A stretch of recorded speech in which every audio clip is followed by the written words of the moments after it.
accumulate dollars. Forget about accumulating dollars. Use dollars to accumulate silver. Don't use silver to accumulate dollars. To close this window, we need to take the silver physically off the market and sit on it in a private storage company that we trust, or in our houses. And that's how we're going to close the gold window and force hyperinflation of every currency in the world, so that money can go back to the free market and to private people, and have an honest system of weights and measures again. In the market, we have a very special guest with us, Rafi Farber. He's the author of The Endgame Investor. How are you doing today, Rafi? I'm doing very well. Thank you. How are you? We're doing really good. We're excited to have you on.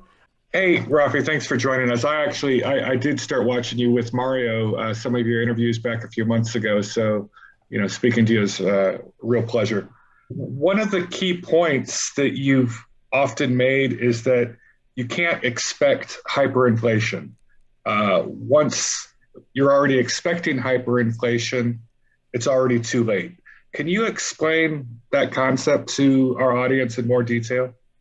The traditional, I guess, the mainstream way of defining hyperinflation is a set of prices for a basket of consumer goods that's going up a certain percentage every month. What's 50, 100, 150, whatever, throw a dart on the board and you get that percentage, and then they're that's hyperinflation. But that's not a consistent definition, because it's post facto or ex ante or ex post, or whatever Latin term you would define it at. A consistent definition of hyperinflation would be the moment that the desire to hold cash balances falls to zero, meaning there's no desire among the public to hold any amount of money for future wants and needs. That's the point of hyperinflation. And once you already get there, that's already the 0 point. Once people are expecting hyperinflation, they're already getting rid of money as fast as possible, and that's already hyperinflation. So you'll see this consistently in the Fed. And what they're trying to do, because at this point it's impossible for them to raise interest rates. Maybe they can do 25, 50 basis points, but they can't do any higher than that without collapsing the whole system. And so the only thing that they can do is basically what they call it. It's an Orwellian term. It's called anchoring inflation expectations, which, if you just break down that newspeak, that Orwellian newspeak, it just means mind games. Inflation expectations are what people expect or what they think. So you have to anchor them. You have to make them think that inflation isn't going to be there. So they have to lie about it. That's what central banking is. It's the art of lying about money losing value. So people keep using it, and then you can keep extracting that value. So this is what the Fed's doing. It's trying to convince people that it's transitory. Why? Because they want people to hold on to money. They want the desire to hold cash balances not to fall to zero, because if it falls to zero, then the dollar loses all value. And then they can print, a quadrillion of them, and it won't make a difference. So yeah, once the public expects hyperinflation, it's already here. So you can't expect it. The only tool the Fed has right now, or all the central banks, is the jawboning game. Basically, they have the bully pulpit, and they can talk things down, talk things up, and that's their strategy right now, because they can't actually raise interest rates. We're in a debt trap. It would collapse the whole system if they did actually begin to taper or actually raise the Fed funds rate. Yes, not just the Fed funds rate, but any interest rate, whatever they control. They can't. I mean, they could raise it to whatever level they wanted to, and that's what Paul Volcker did back in the late 1970s, 1980. And the dollar today is still running on the fumes of that of that hard money. I wouldn't say hard money, that tight money policy of Volcker's. But debt to GDP was something like 30% back then, and the debt wasn't that big, so it was doable. You could raise interest rates to 20, 25%, whatever it was, to incentivize people to keep holding onto dollars, with the end the end goal of getting people to hold money is to keep printing it so that you can extract value from it continually, which is what they've done for the past 40 years now, since 1980, since they got control of the situation. But there's no more doing that now. I mean, if they do it, that means everyone in debt is going to have their debts wiped out. Anyone who owns the debt is going to go bankrupt. And basically, talk about a reset. We use that word a lot, especially with what's happened in the past year. That would be a reset, and it's coming anyway. It's just the Fed doesn't want to be the one to push the button, and they're not going to do it.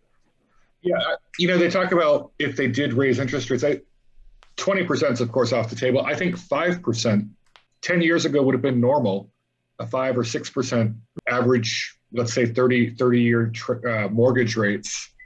That's not even sustainable at this point. If they were to raise, or let's call it normalize rates, we don't have a Paul Volcker. We don't have that mentality anymore anywhere in the Fed. And there's just too much debt for it to happen. I would agree with that. Rafi, you wrote an article on Seeking Alpha, great articles on there about the gold and silver ratio crossover. Yeah, from what I remember that chart. So something happened two things happened on March 8th, 2021, this year. The first is that gold bottomed at 1673, and that's the number that's the date that we remember. Finally, this market looks to have bottomed since August. It's been a long correction, but something else happened on the same day, and that is the 50-week moving average of the gold to silver ratio moved below the 200-week moving average of the gold to silver ratio, and that itself is a very rare movement. That has only happened, I think, 4 times in the last 30 years, something like that. It happened in the 90s, happened in 2011, 2010, just before gold went to 50. And it's happening now it happened now in March, and the gold to silver ratio is continually trending downward. What's the significance of this to the gold and silver market? Well, I try to not just look at chart patterns in a vacuum and say, history is going to repeat a chart pattern or whatever. I try to look for a human action, a reason for why chart patterns repeat. It's that, technicians and technical traders, they try to follow patterns that assume they're going to repeat in some way.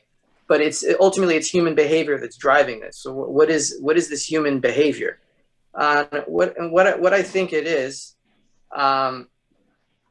look, there's two aspects to a silver price. Unlike any other commodity except gold and silver. I'd say gold and silver, they're both monetary commodities.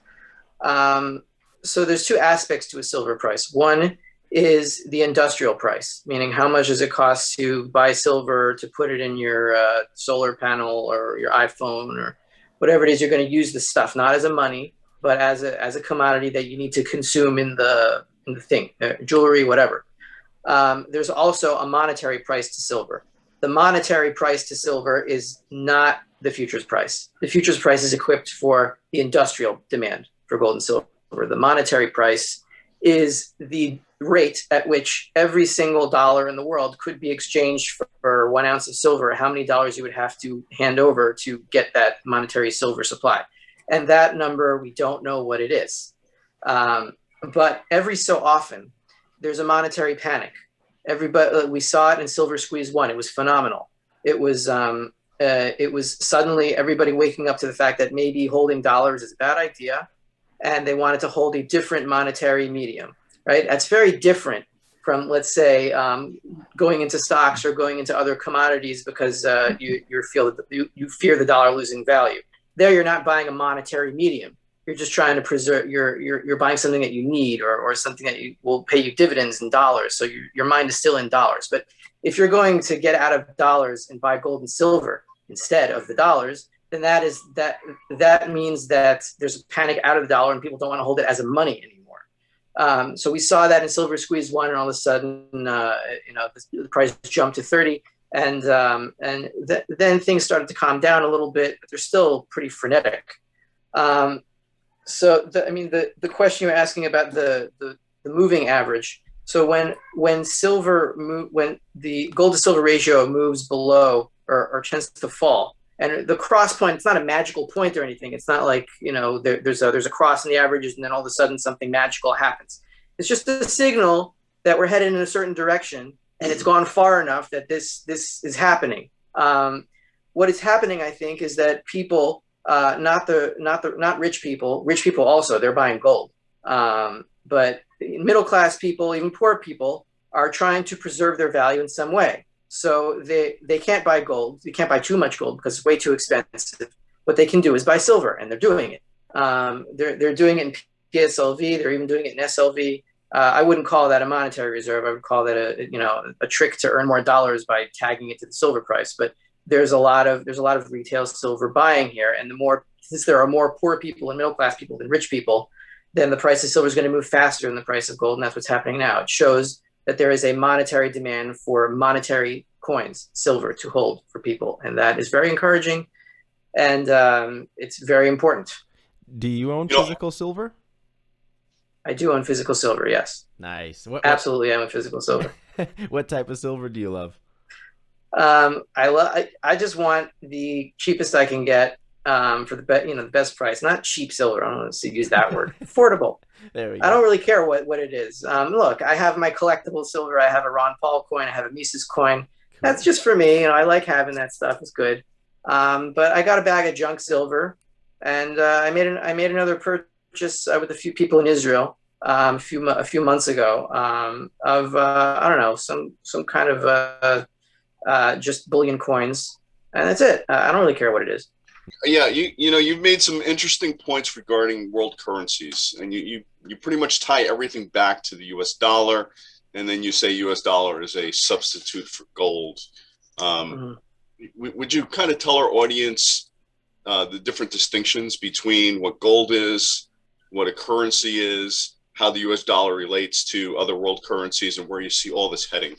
When I answer this question, I always try to organize it differently in my mind, but I'll try to start from the beginning, because this is I think this is a very important point, that if we can get the hard money community, and I would include the Bitcoin people in that, and the silver people and the gold people, the people that know that there's some kind of problem with the dollar, they just don't know exactly what it is.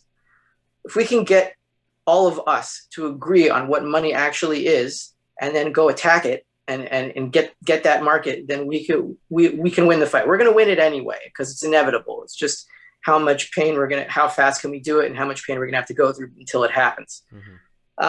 So look, it starts with, you have to ask the question of how do we know what prices are, right? When you wake up in the morning, you know basically how much work you have to do and how much you have to buy in order to survive for the next day at your given living standards, whatever they happen to be. Whether you're a frugal person or you spend money like crazy, you basically know what you have to buy and what you have to sell in order to make it to the next day with your basic standard of living intact.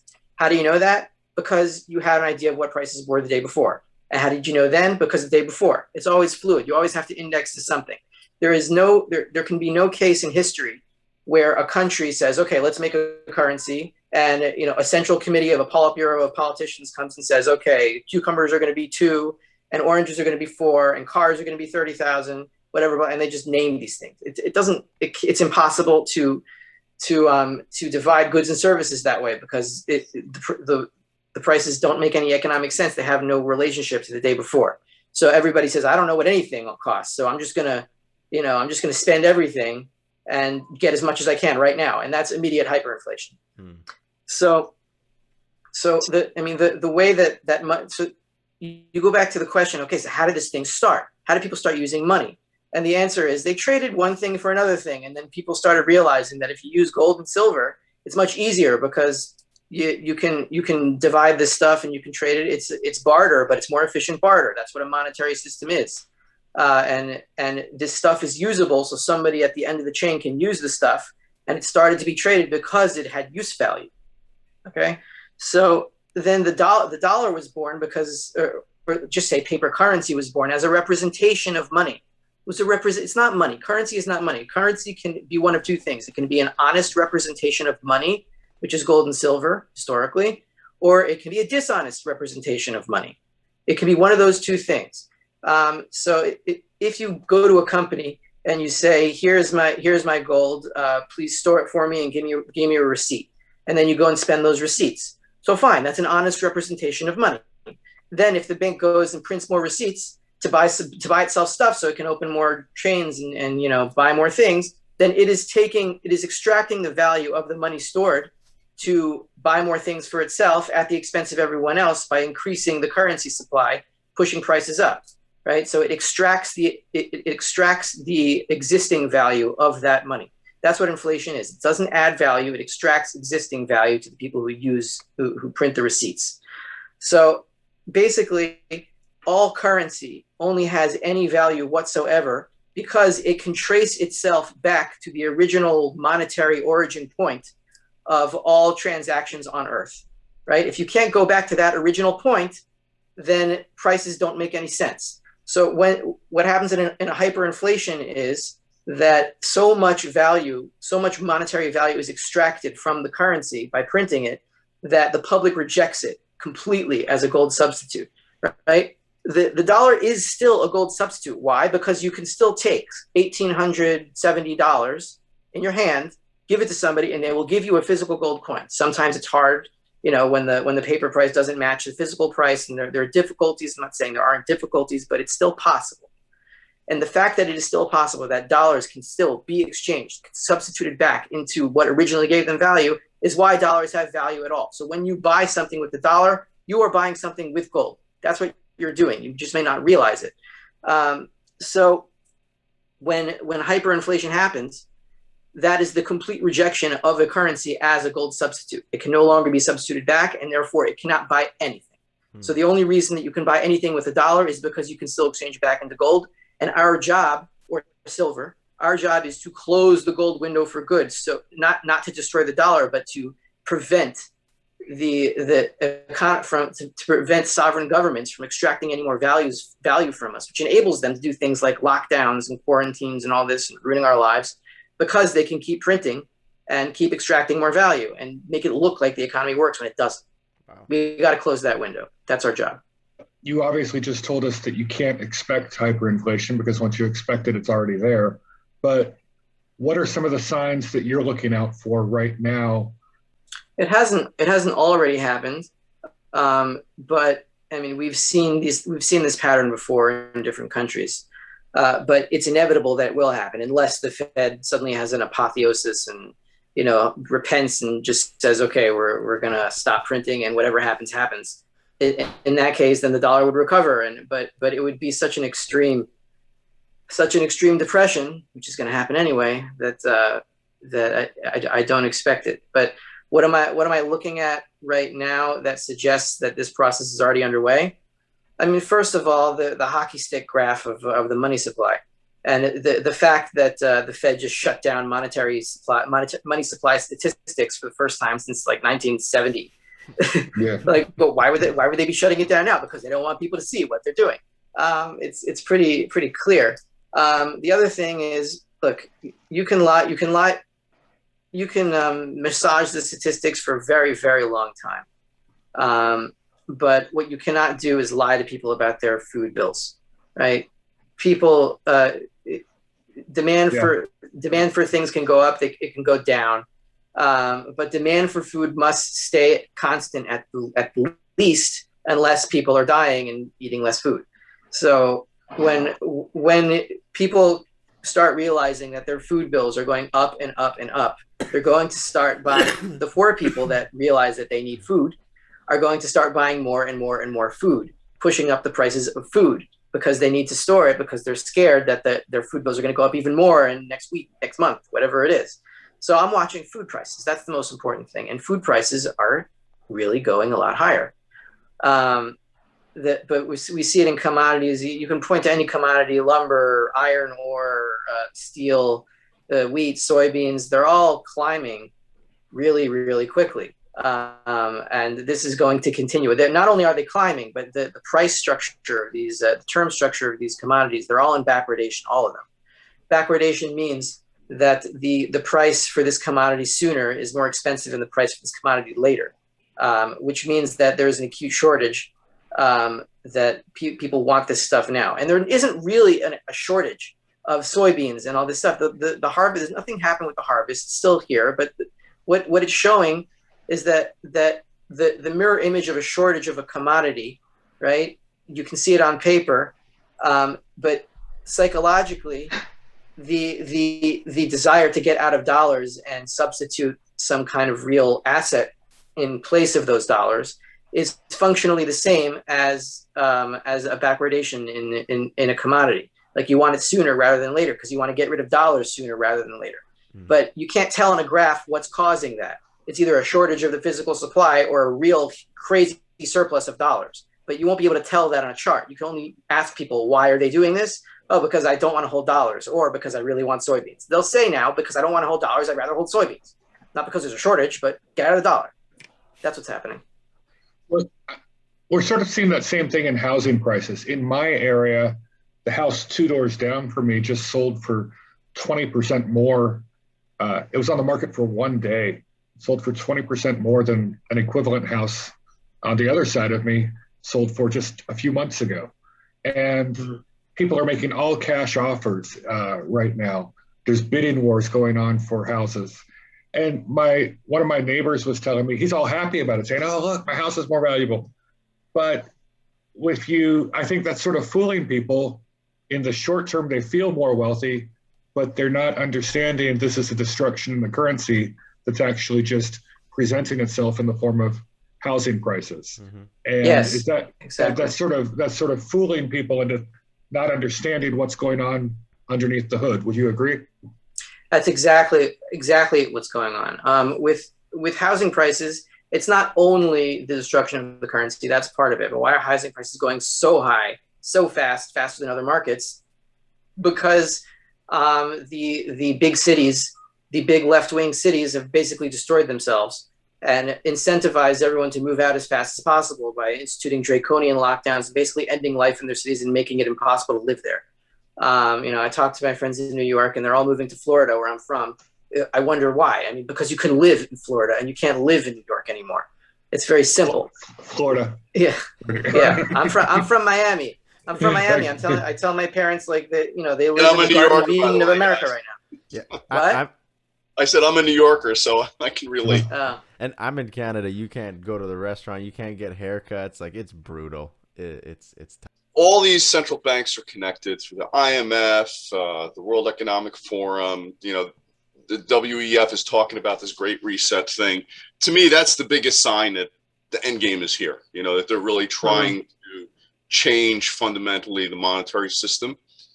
What do you think is going to happen? I mean, do you think they're going to be able to implement a fiat currency 2.0 through digital dollar and everything else? Or do you think the is going to collapse? And No. These people, we got to stop being afraid of these people. They're out of their league. You can't centrally plan.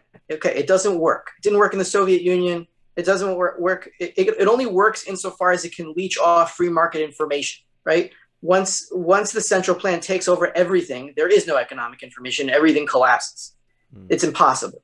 So a central bank digital currency, people don't think about how monstrous such an idea is, because it means everything you buy, every single thing you buy is tracked right on that blockchain.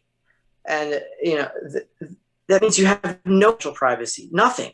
They'll know everything that you buy, and you won't be able to evade a single penny in taxes. But once you have that, I mean, Mises said that capitalism lives through loopholes, tax loopholes, right? If you don't have any tax loopholes, you have no economy.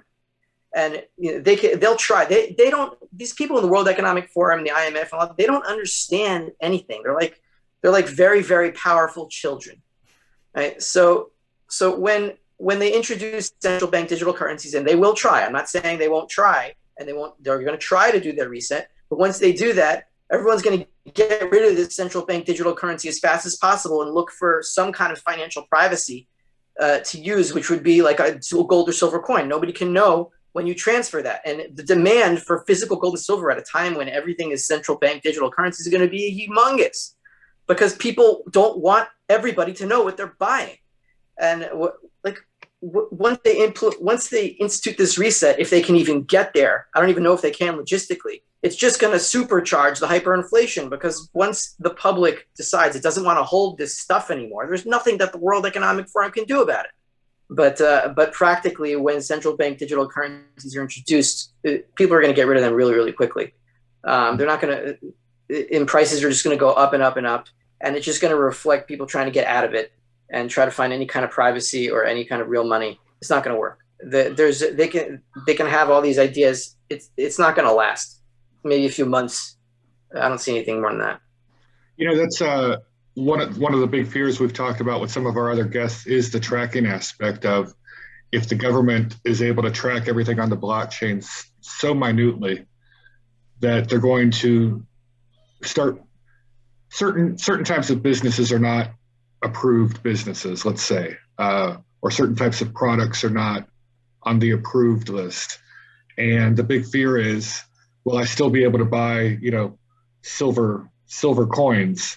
Because I think this might be, as you were saying, people are going to be looking to get out of the central bank currency as fast as possible and run into things like this, because this might become the currency of the gray market or the black market. Having a means of value where I can conduct a transaction without the government being aware of it, or tracking it or taxing it.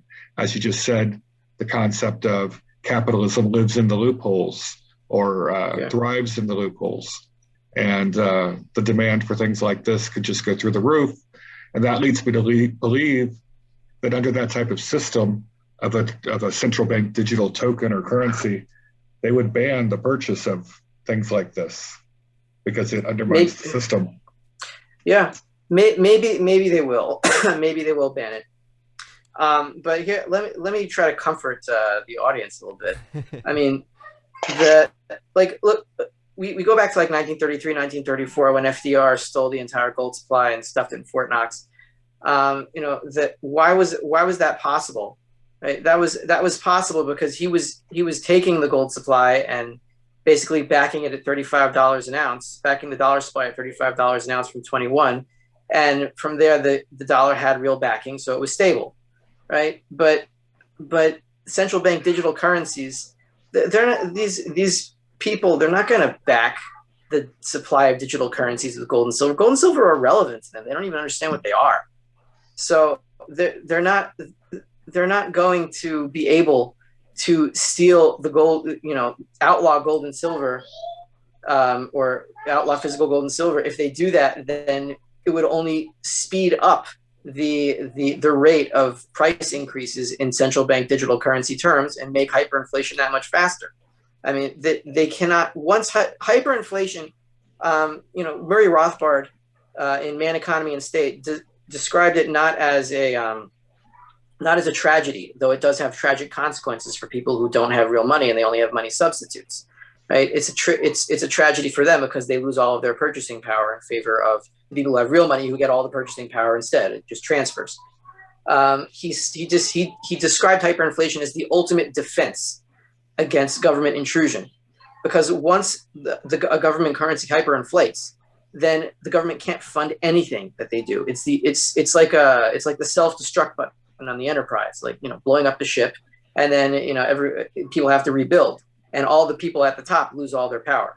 That's what's going to happen. So we should look forward to hyperinflation, but you can only look forward to hyperinflation if you have the real money to save yourself when it happens. You don't want to be stuck with the substitutes that die when this happens. You want to have real money, and then you'll be in a situation of like Weimar Germany, where you could buy an entire house or a block of houses in Berlin, a few gold coins. So yeah, back to the real estate prices. Yeah, they'll go up in dollar terms. Maybe it's $1 trillion a house, but but how many gold coins does it take to buy a house? Maybe 3, 4, something like that. People with real money are going to be really rich in real terms. Forget about the dollar terms. Who cares? The numbers will be meaningless at that point. People really just need to look at history. You look at Prohibition. You look at the war on drugs. They were just complete failures because capitalism found a way. Would you agree with that? Yeah. Okay. Simple answer. Sorry. Well, the interesting, everyone's talking about a central bank digital currency like it's something new. We just had an interview with Willem Middelkoop where he's like, his point of view is this is just one form. It's just a new form of fiat piled on top of another form of fiat. It's not really changing anything. They're not going to limit the number of digital tokens or whatever they're going to call this, digital dollars. They're still going to have the ability to print or digitally type on their computers an unlimited number of them. So we're not fixing anything. It's the same system. It's the same problems just piled on top of each other. And they're just calling it something, a new flavor. A new fresh scent, a new Jim, it's lipstick on a pig. So it's not even lipstick. It doesn't make it look any better. It's actually worse. Yeah. But you know, what do you think the key strategy? You said people are going to run away from it. You said people are going to avoid it. What's the strategy people will use to avoid it? Is that going to be crypto? Is that going to be a lot of cryptos? Don't make a lot of sense to me either. What is going to be the medium? It's not going to be crypto. Yeah. What do you think? It's not going to be crypto. I mean, first of all, because crypto, if we get back to what money is, the basis of what money is gold. Dollar is a gold substitute. What is Bitcoin then? You have to go back to monetary history. So let's go back to 2008, 2009, when Bitcoin was founded. How was it priced? How did you know how much a Bitcoin could buy in goods and services when it was first invented? It was indexed to the dollar. So how much is a Bitcoin worth? It's worth this many dollars. And then that's how you know how much a Bitcoin can buy you in terms of real things, because it has a dollar price. So the chain goes Bitcoin, dollar, gold, right? So the only reason that Bitcoin or any other cryptocurrency has any market value at all is because it is a dollar substitute, which is a gold substitute. But at the very moment when the dollar is no longer a gold substitute, that chain going all the way back in monetary history to the original monetary transaction of humanity, or the original group of them, or however we want to say it happened, that chain gets broken. So you could have Bitcoin or any of these other cryptocurrencies go to $1 trillion, $10 trillion, $100 trillion. But if those dollars can't buy you any gold, it doesn't matter how many dollars they're worth. So they won't go to cryptocurrencies. When we see panics, we saw it in Silversqueeze 1, and we see it in every hyperinflation that's ever happened in the world. The price of gold and silver go to infinity when there is hyperinflation. And that doesn't mean that gold and silver have infinite value. It just means that the currency that they're denominated in has zero value. So then you have to start pricing goods and services in gold and silver directly. And if the government makes that impossible, people will starve to death. And everything will be on the black market, and it'll be, global. It's going to be a nightmare, because in every country where there is hyperinflation and the currency goes to zero, there's still economic output, but still the currency is worthless. So no currency is backed by economic output. Currency is backed by money. Money is gold and silver. Once a currency cannot be exchanged back into gold and silver, the currency is dead, no matter what your economic output is. It can't be backed by economic output because nobody can measure. Economic output is like this concept. It's this loose concept that macroeconomists use and they put a number on it, but it can't be measured. It's always changing, and people's individual choices are the only thing that drive them. They don't like look into a book. What's the economic output? Okay, this is what the value of money is. Nobody makes that calculation. They say how much. They think how much goods and services can I buy with this, and that's what makes it money. And the only reason it can buy goods and services is because it's a representation. It's a substitute for real money, which is gold and silver. It all goes back to that. And economic output is only possible because you have a monetary system that works. Once the monetary system works, it stops working. The economy stops. I own some cryptocurrency.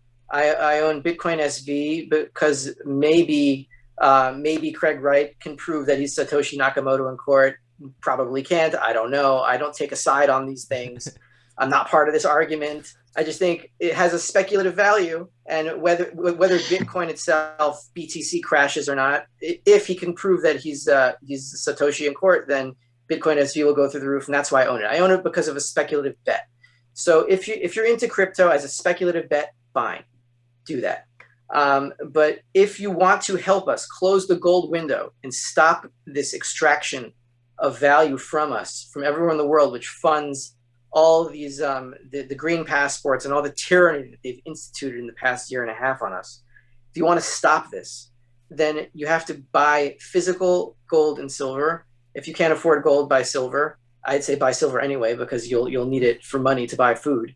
Gold's not going to be as useful, but you don't get ETFs. Even PSLV. PSLV is more trustworthy. I agree with that in terms of the silver being there. But in the end of the day, at the end game in hyperinflation, you're not going to get anything from PSLV. PSLV is just another way to use silver to accumulate dollars. Forget about accumulating dollars. Use dollars to accumulate silver. Don't use silver to accumulate dollars. To close this window, we need to take the silver physically off the market and sit on it. in a private storage company that we trust or in our houses. And that's how we're going to close the gold window and force hyperinflation of every currency in the world, so that money can go back to the free market, into private people, and have an honest system of weights and measures again. So you need to do this to protect your family, to protect your loved ones, to protect your neighborhood, who are going to rely on you for a desperate monetary medium. And speculate on Bitcoin if you want, but don't risk your life savings on it, because if you're wrong, you're going to lose everything, and you can never be wrong on gold and silver. I don't think that could be said any better. Yeah, that was good. Than what you just said, Rafi. And thank you very much. This has been a great conversation, and I'd love to have you back in a month or 2 months as these things develop, and let's hear more from you. Definitely, I'd love to be back on your show, and I really appreciate what you guys are doing. It's so great that look, we felt alone. Our group, since the Ron Paul movement died out, it's been very lonely. And, I think that's why the Reddit community has been so successful at 81,000 people now, is even within people's own families. I was stacking silver, and my wife and my kids, they just sort of politely, oh yeah, there's dad's hobby again or whatever.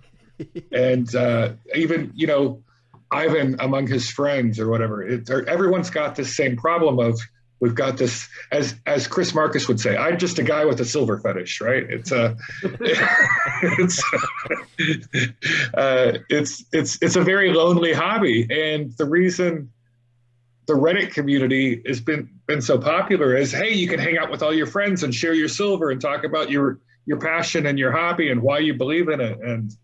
And that's why I think it's working. That's why the Reddit community, Wall Street Silver, has become so popular, is it provides that hangout for your friends. And, exactly. These people, it's the same feeling that I had in the Ron Paul movement. These people are real. They have real souls. They have character. I mean, Chris Marcus is one of the most interesting people I've ever met. These people are just totally out there in a good way. And you can communicate with them like on a level where you know that you're actually saying things to each other and not just discussing charts and figures and trying to pick apart things like some lab scientist or something. We're human beings interacting on real things, and it's exciting. So anyone who wants to see what I'm doing on a daily basis can Google the Endgame Investor. I trade on top of 4 positions in the metals markets and some energy markets a little bit. And it's a daily commentary with a longer weekend analysis on a lot of monetary theory, a lot of monetary analysis of what's going on in the plumbing of the Fed and what's going on in the commodity markets. And you get a 2-week free trial to try out. You can see all the articles I've written. If it's any value to you, you get a model portfolio, and join us. We're good. We want to thank everyone so much from the Wall Street Silver community. Rafi, we appreciate you so much. Thank you so much for coming with us and talking about everything. Thanks for having me, guys.